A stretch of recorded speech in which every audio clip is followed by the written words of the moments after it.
Hallo, heute sprechen wir über meine 3 größten Investmentfehler. Viel Spaß!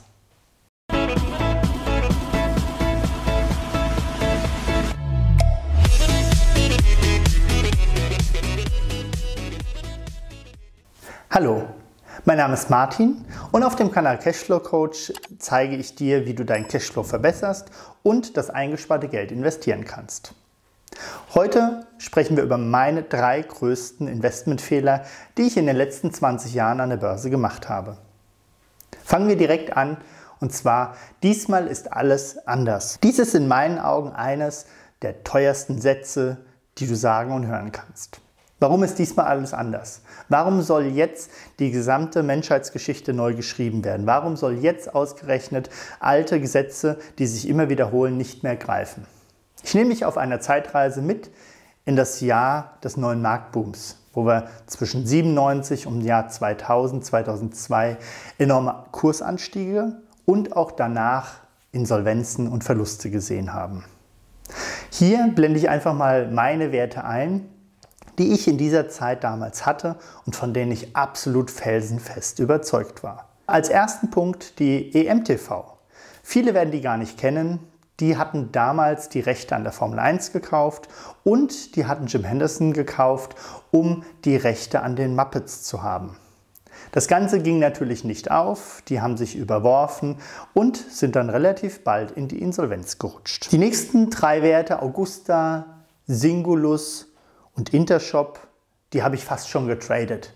Es gab immer so Bandbreiten, zwischen denen ich gekauft und verkauft habe. Balda beispielsweise habe ich mir nie angeschaut, was die machen. Ich habe einfach jede Neuemission, jeder Wert, der an den neuen Markt kam, mitgezeichnet. Und damals war es so, du hattest 5, 6, 7 verschiedene Depots bei verschiedenen Banken, weil gab immer eine sogenannte Zuteilung. Das heißt, wenn du 100 Aktien haben wolltest, dann hast du vielleicht am Ende 10 bekommen, wenn du überhaupt gelost wurdest. Weil am Ende war so viel Nachfrage nach den Werten, dass nur jedes 10., jedes 100. Depot einen Anteil bekommen hat. Das hat dazu geführt, dass du auf 7 Depots, wenn du 100 Aktien wolltest, auf 7 Depots beispielsweise 2000 Stück gezeichnet hast, um am Ende einen Bruchteil davon zu bekommen. Durch diese hohen Zeichnungen hat es dazu geführt, dass die Kurse gleich von der ersten Minute an nach oben geschossen sind, beziehungsweise die Handelsemissionen, die haben immer so eine Bandbreite, hast du damals immer auf, das hat dazu geführt, dass nach Neuemissionen die Kurse teilweise schon deutlich angestiegen sind. Das führte dazu, dass viele, wie auch ich, bei einer Zuteilung, einer Neuemission, die morgens um 9 ins Depot kam, mittags um 12 mit 20, 30, 50 oder sogar 100% Gewinn verkaufen konnte. Das heißt, du warst ganze 3-4 Stunden investiert und hattest Gewinnspannen, die du sonst über Jahre nicht erreicht hast. Grundidee des neuen Marktes war, es kamen Hightech-Unternehmen oder neue Ideen an den Markt. Am einprägsamsten war für mich zum Beispiel die letsbuy.com.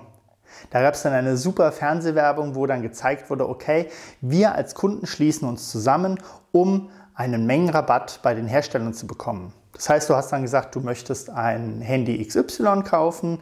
Dieses möchtest du nicht alleine kaufen, sondern mit 100 anderen. Und wenn du dann 100 Mal dieses Handy kaufst, hast du natürlich einen Mengenrabatt bekommen. Und das hat die Firma letsbuy.com versucht umzusetzen. Grundidee war gut. Nur in dieser Phase kamen halt auch viele Firmen an den neuen Markt, die noch nicht reif waren, die noch nicht ein Unternehmensmindset hatten. Die hatten eine Grundidee, ungeprüft, und sind direkt an die Börse gegangen. Das ist wie wenn du heute als Unternehmer eine Firma gründest und direkt an die Börse gehst, ohne jemals auch nur einen Umsatz gemacht zu haben in deiner Firma. Und als letzte Position hatte ich noch Kinowelt im Depot. Da gehe ich aber gleich nochmal spezieller drauf ein. Der neue Markt, der hat so viel Freude gemacht und auch so viel Schmerzen im Nachhinein bereitet, dass er geschlossen wurde bzw. umfirmiert wurde. Der neue Markt und viele Werte aus dem neuen Markt sind in den sogenannten Tech-DAX übergegangen. Das hat dazu geführt, dass ich in den ersten Jahren den Tech-DAX überhaupt nicht mehr angefasst habe, weil ich mir so die Finger verbrannt hatte in dieser Dotcom-Blase. Die Blase war so schlimm, wir hatten zu dieser Zeit keine KGVs mehr. Und wenn, waren diese teilweise dreistellig. Ein KGV, relativ simpel, du nimmst den Kurs, teilst ihn durch den Gewinn und hast ein Verhältnis. Dieses Verhältnis sagt aus, wie viele Jahre das Unternehmen den gleichen Gewinn erwirtschaften muss, um den Kurs zu rechtfertigen. Das Durchschnitts-KGV beispielsweise des DAX liegt über die Jahre bei 13. Das bedeutet, 13 Jahre lang muss der DAX die gleichen Gewinne erwirtschaften und alle Unternehmen darin, um den aktuellen DAX-Stand zu rechtfertigen. Das bedeutet, immer wenn wir von dieser langfristigen Bandbreite abweichen, gibt es Verkaufs- oder Kaufchancen. Wenn wir uns zum Beispiel den DAX angesehen haben, jetzt im März, bei diesem Rückgang, waren wir teilweise unter 10. Und wenn wir auf den heutigen Stand gucken, sind wir wieder knapp bei 19. Das bedeutet, jetzt sind wir schon wieder über dem langfristigen Mittel. Das liegt nicht daran, dass der DAX unnötig nach oben gestiegen ist. Im Gegenteil, es liegt daran, dass die Gewinne durch den Shutdown bei vielen Unternehmen zurückgegangen sind, beziehungsweise die Prognosen der Gewinne. Jetzt ist es natürlich so eine Sache mit den Prognosen. Jetzt kommen wir zu dem, was ich angedeutet habe mit Kinowelt. Kinowelt hat im Jahr 2002 ein KGV aufgrund des aktuellen Gewinnes von 16 gehabt. Die Gewinne wurden in dieser neuen Marktphase enorm nach oben prognostiziert. Das hat dazu geführt, dass die Gewinne bei dem gleichen Kurs für 2003 bei 3,08 lagen und für 2004 bei 2,22. Du siehst, mit dem gleichen Kurs, je nachdem, welche Gewinne du unterlegst, kannst du hier spielen. Und das hat dazu geführt, dass viele Marktteilnehmer Gewinne nach oben prognostiziert haben, um die KGVs nach unten zu drücken. Das haben jetzt nicht nur einzelne Marktteilnehmer gemacht, sondern alle, ich sage mal, Spielgefährten. Das heißt, das haben die Banken gemacht, die Medien, die Marktteilnehmer. Ich blende hier einmal einen Zeitungsartikel der Welt vom 6.11.98 ein. Und ich habe markiert eine ganz wichtige Stelle. Am neuen Markt stoßen die herkömmlichen Bewertungsmodelle schnell an ihre Grenzen. Das heißt, es wurde in allen möglichen Medien dir suggeriert damals, wir brauchen kein KGV mehr, weil die Gewinne der Unternehmen viel, viel schneller ansteigen, als alther eingesessene Bewertungsmodelle das überhaupt bewerten können. Diesmal ist alles anders. Mittlerweile wisst ihr, was passiert ist. Der neue Markt ist gecrasht. Die Unternehmen, EMTV, sind von 120 auf 0 gefallen und viele gibt es gar nicht mehr. Kleine Anekdote, wenn ihr zum Beispiel auf meine damalige Aktie Augusta schaut und dort bei Wikipedia auf den Link klickt zu der damaligen Homepage, landet ihr bei einem asiatischen Anbieter, der FIFA-Packs verkauft. Also du siehst, das hatte alles nicht mehr lange Bestand. Der neue Markt hatte aber auch Auswirkungen auf andere Bereiche, nicht nur auf die 50 im neuen Markt befindlichen Werte, sondern es wurden auch die anderen Börsen mit beeinflusst. So zum Beispiel eine Infineon. Infineon war eine Abspaltung von Siemens damals im Jahr 1999. Ich kann mich noch gut daran erinnern, weil ich habe 1999 noch in der Deutschen Bank meine Ausbildung als Bankkaufmann absolviert. Es war nicht möglich, nicht legal, dass Azubis Depots eröffnen durften. Im Jahr 1999 wurde alles über einen Haufen geworfen, weil wir hatten so viele Depoteröffnungen bei der Deutschen Bank, dass selbst die Azubis 3 Depots pro Stunde eröffnen mussten, um überhaupt einigermaßen diesem Drang hinterherzukommen.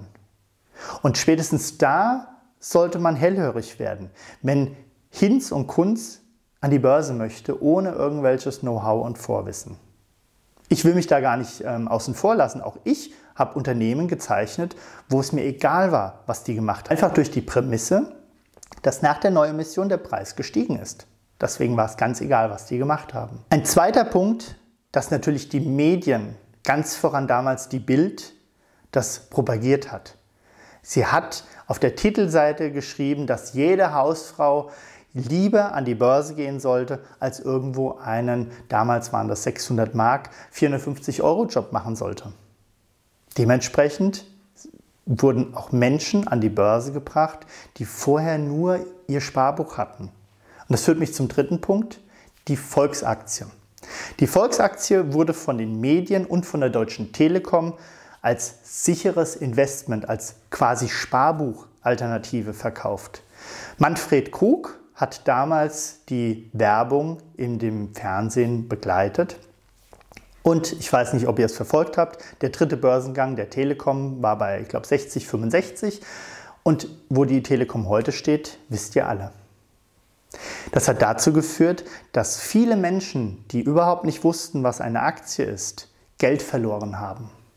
Und das führte dazu, dass sogar viele auf Manfred Krug sauer waren und ihm Morddrohungen sogar geschickt haben. All das könnt ihr im Internet finden und nochmal nachlesen. Der zweite Fehler: too big to fail. Wenn heute gesagt wird, ein Unternehmen ist zu groß und zu systemrelevant, als dass die pleite gehen können, das ist in meinen Augen absoluter Unfug. Ja, es wurde in der Finanzkrise eine Commerzbank aufgefangen. Nein, eine Lehman wurde nicht aufgefangen. Ja, jetzt hat man wieder der Lufthansa unter die Arme gegriffen. Das heißt aber nicht, dass jedes große Unternehmen sicher ist. Ich möchte hier einmal an Enron erinnern. Enron war damals ein sehr, sehr großer Energieanbieter, wie bei uns RWE oder E.ON. Enron ist 1985 aus einer Fusion entstanden. Enron hatte rund 22.000 Mitarbeiter, also auch wirklich schon ein großer Laden. Hatten im Jahr 1999 einen Umsatz von rund 40 Milliarden US-Dollar. Das entspricht einem Umsatz, den jetzt zum Beispiel eine E.ON gemacht hat im Jahr 2017, plus minus wegen der Währungsumrechnung. Was ist passiert mit Enron? Es wurde im Jahr 2001 Bilanzfälschungen aufgedeckt. Das heißt, zum einen wurden Schulden in der Bilanz gefunden, die vertuscht wurden, und in den letzten Jahren war es so, dass das Ergebnis um rund 1,2 Milliarden US-Dollar nach oben optimiert wurde, will ich mal vorsichtig formulieren. Jetzt ist genau der Punkt. Selbst große Ratingagenturen wie Standard & Poor's und Moody's haben aber bis zum Schluss von einer vorzüglichen Bonität gesprochen. Worauf ich hinaus will: wenn das Kartenhaus zusammenfällt, ist es egal, wie groß ein Unternehmen ist. Mache dich nicht davon abhängig zu sagen, too big to fail, es ist so groß, es ist systemrelevant, es kann nichts passieren. Nein, ich habe damals mit eigenem Geld das teuer lernen dürfen. Kommen wir zum dritten Punkt. Der Markt hat immer recht. Ich will eine persönliche Geschichte zur Daimler erzählen. Daimler als solches gibt es ja schon seit 1883 und hat im Jahr 98 mit Chrysler fusioniert. Ich habe mir damals überlegt, im Jahr 98, das ist eine gute Fusion, die wird langfristig die Automobilbranche bewegen. Und zwar bin ich davon ausgegangen, dass die so stark sein wird, diese Bewegung, und so innovativ, dass wir hier langfristig einen Global Player entwickeln. Das hat dazu geführt, ich habe die Daimler bei 90 € gekauft. Könnte man meinen, ist ja in Ordnung, langfristig bleibst du einfach investiert, wenn du an das Management, an die Strategie glaubst. Ja, hätte ich machen können, wenn ich das nicht auf Jahresbasis geplant habe, weil ich bin davon ausgegangen, das wird kurzfristig passieren. Das heißt, auf Jahresbasis habe ich Optionsscheine gekauft. Bewusst auf Jahresbasis, weil bei Optionsscheinen die letzten 3 Monate der Zeitwertverlust so groß ist, dass es keinen Sinn macht für ein längerfristiges Investment. Dementsprechend habe ich auf Jahresbasis Daimler gekauft. Als dann die Daimler auf 70 gefallen ist, habe ich dummerweise damals in meinen Anfängen 98 nochmal nachgekauft. Das heißt, ich habe meinen Optionsschein, der nahezu wertlos war, nochmal versucht zu verbilligen. Und das Thema Nachkaufen ist so ein zweischneidiges Schwert. Wenn du möchtest und mir einen Daumen hoch gibst, mache ich gerne nochmal ein separates Video zu dem Thema Nachkaufen und wie du das errechnen kannst, ob das sinnvoll ist für dich oder auch nicht. Jetzt haben wir uns meine 3 größten Fehler angesehen. Jetzt ist es aber wichtig, dass wir aus diesen Fehlern lernen, vor allem du, dass du die Fehler nicht erst machen musst und dir teuer dieses Wissen erkaufen musst, sondern wir schauen, wie wir jetzt diese Fehler in Learnings umwandeln. Das erste Learning, was ich dir mitgeben möchte, für mich war: trenne das Investment und das Trading. Investment ist langfristiges Investieren. Und das ist das sogenannte Core Investment. Das sollte deine Basis, dein Rumpf sein, auf der deine gesamte Strategie aufbaut. Beispielsweise 90%, die du investieren möchtest im Depot, machst du in ein Core Investment. Und dann hast du immer noch mal 10%, du kannst es natürlich für dich variieren, die in sogenannte Satelliten gehen können. Und Satelliten können sein besonders innovative Branchen, besonders riskante Werte oder auch Trading, wo du kurzfristig rein und raus gehst. Es gibt verschiedene Trading-Varianten. Es gibt dieses kurzfristige Daytrading, es gibt dieses Swing Trading, wo du für mehrere Tage bis zu Wochen investiert bist. Wenn dich das interessiert, schreib es auch gerne in die Kommentare, dann können wir auch hierzu gerne ein Video machen. Wenn alle reinrennen, überlege auszusteigen oder vielleicht sogar einen Trailing-Stopp zu legen. Weil wenn die Bild-Zeitung schreibt, dass die Hausfrau von nebenan an die Börse gehen sollte, weil dort jeder Gewinne machen kann, dann solltest du dir die Bewertungen ansehen und schauen, ob diese noch realistisch und gut sind. Wie unterscheidest du jetzt Investment und Trading? Investment ist für mich ein langfristiges Thema. Und da lasse ich mich auch weniger davon leiten, wie ist jetzt der Gewinn 2020, wie steigt der Gewinn 2021 bei dem Unternehmen. Nein, ich möchte dir ein sehr, sehr gutes Buch in diesem Zusammenhang ans Herz legen, und zwar Jeff Bezos, der Allesverkäufer. Das ist eine Autobiografie von dem Amazon-Gründer, die aufzeigt, welche Höhen und Tiefen er erlebt hat und wie er es geschafft hat, zu diesem langfristigen, großen Weltmarktführer Amazon zu werden. Und zwar siehst du hier genau, das, was dahinter steckt, ist immer die Strategie und Vision. Deswegen achte ich darauf, dass die Strategie und Vision zielführend ist, stimmig und klar. Ich habe hierzu zum Beispiel ein anderes Video gemacht, dass das Management und die Vision bei Mintos für mich nicht mehr passt. Das Video verlinke ich hier auch mal. Und du siehst, dadurch gehe ich aus einem Investment raus. Also langfristiges Investieren ist immer auf das Management und die Strategie abzusetzen. Ich hoffe, du konntest aus meinen Fehlern lernen, das eine oder andere dir mitnehmen und ich freue mich, wenn wir uns im nächsten Video wiedersehen. Dein Martin.